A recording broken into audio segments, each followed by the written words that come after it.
હે ગાય, સ્વાગત છે તમારું મારી ચેનલ ભારતીય ફૂડ મેજિકમાં। આજે હું તમારા સાથે શેર કરવાની છું પનીર બટર મસાલાની રેસીપી। સૌથી પહેલાં આપણે એક પેસ્ટ તૈયાર કરવાની છે। એના ઇન્ગ્રેડિયન્ટ્સ જોઈ લઈએ।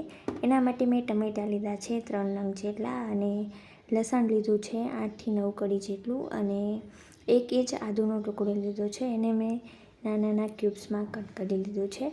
અને પછી આપણે એમાં પલાળેલા કાજુ ઉમેરશું 8 થી 9 નંગ જેટલા, અને કાજુને મેં સિમ્પલ પાણીમાં જ ગરમ પાણીમાં પલાળ્યા હતા। પછી આપણે એમાં કોથમરીનો દાંડીનો ભાગ ઉમેરશું, લીલી મરચી એડ કરશું 3 નંગ જેટલી, કાશ્મીરી લાલ મરચું પાવડર એડ કરવાનું છે, અને ધાણા જીરું એડ કરશું। અને આ બધી જ વસ્તુને આપણે મિક્સર જારમાં ગ્રાઇન્ડ કરીને એની ફાઇન પેસ્ટ તૈયાર કરી લેવાની છે।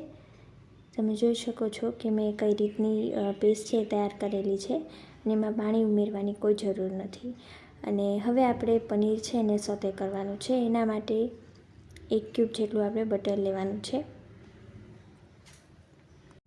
1 કપ જેટલું પનીર એડ કરવાનું છે, અને ઉપરથી લાલ મરચું પાવડર સ્પ્રિંકલ કરશું, અને એને 1 કે 2 મિનિટ જેવું સાંતળી લેવાનું છે, જેથી આપણું પનીર છે સરસ એવું સોફ્ટ થઈ જાય। હવે કડાઈમાં આપણે તેલ લેવાનું છે, અને એમાં બટર એડ કરશું। બટર થોડું એવું મેલ્ટ થવા આવે પછી આપણે એમાં જીરું એડ કરવાનું છે, અને 3 નંગ ઇલાયચી અને નાનો એવો તજનો ટુકડો એડ કરશું। અને જ્યારે પણ તમે આ પ્રોસેસ કરો ત્યારે ગેસની ફ્લેમ છે સાવ ધીમી જ રાખવાની, એટલે જે આપણા આખા મસાલા છે એ બળી ન જાય। અને સમારેલું લસણ અને ડુંગળી એડ કરશું।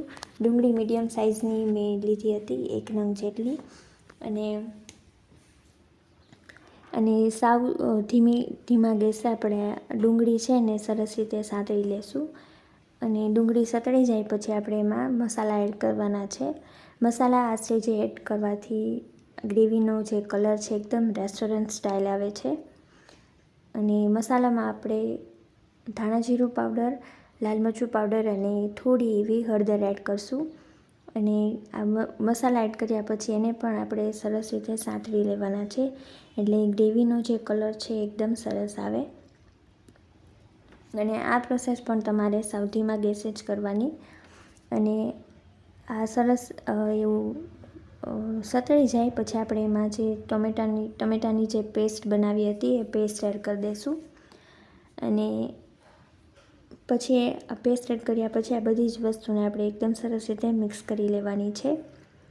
અને તમે જોઈ શકો છો કે આપણો ગ્રેવીનો કલર છે એ કેવો સરસ આવ્યો છે।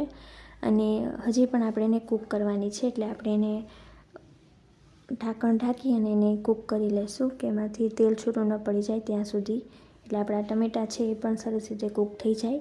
તમે જોઈ શકો છો કે સબ્જીમાંથી તેલ છે એ છૂટું પડી ગયું છે। અને હવે આપણે એમાં ગરમ પાણી એડ કરવાનું છે, અને ટેસ્ટ મુજબ મીઠું એડ કરશું। અને પછી આપણે જે પનીરના ક્યુબ્સ આપણે સાતળીને રાખ્યા હતા એ એડ કરી દઈશું। અને જો તમને પસંદ હોય તો તમે એમાં કેપ્સિકમ પણ એડ કરી શકો। અને પછી આપણે એમાં કસૂરી મેથી એડ કરવાની છે, અને ગરમ મસાલો એડ કરશું 1/2 ટીસ્પૂન જેટલો। અને આ બધી જ વસ્તુને આપણે મિક્સ કરી અને 1 કે 2 મિનિટ માટે આપણે એને કૂક થવા દેશું, એટલે પનીર છે એમાં સરસ ગ્રેવીની ફ્લેવર આવી જાય। 1 કે 2 મિનિટ પછી આપણે એને જોઈ લઈશું સબ્જીને। તમે જોઈ શકો છો કે સબ્જી છે એનો કલર કેવો સરસ આવ્યો છે, અને એની કન્સિસ્ટન્સી પણ પરફેક્ટ છે। અને હવે આપણે એમાં ઘરની મલાઈ એડ કરશું। જો તમારા પાસે ક્રીમ હોય તો તમે ક્રીમ પણ એડ કરી શકો। મલાઈથી સબ્જીનો જે ટેસ્ટ છે એકદમ સરસ ક્રીમી આવે છે। અને સમારેલી કોથમરી એડ કરશું તો તૈયાર છે આપણું પનીર બટર મસાલા। અને પનીર બટર મસાલાને આપણે રોટલી, નાન, પરાઠા અને રાઈસ સાથે સર્વ કરી શકીએ। અને તમે ઘરે આ રેસીપી જરૂરથી ટ્રાય કરજો, અને તમારા રિવ્યૂઝ મને કમેન્ટ બોક્સમાં જરૂરથી જણાવજો। અને વિડીયોને લાઇક કરજો, અને મેક્સિમમ તમારા ફ્રેન્ડ સર્કલમાં વિડીયોને જરૂરથી શેર કરજો। અને જો હજુ તમે મારી ચેનલને સબસ્ક્રાઈબ ન કરી હોય તો જરૂરથી કરી લેજો, જેથી તમને મારા વિડીયોની નોટિફિકેશન સૌથી પહેલાં મળી જાય। Thank you so much for watching.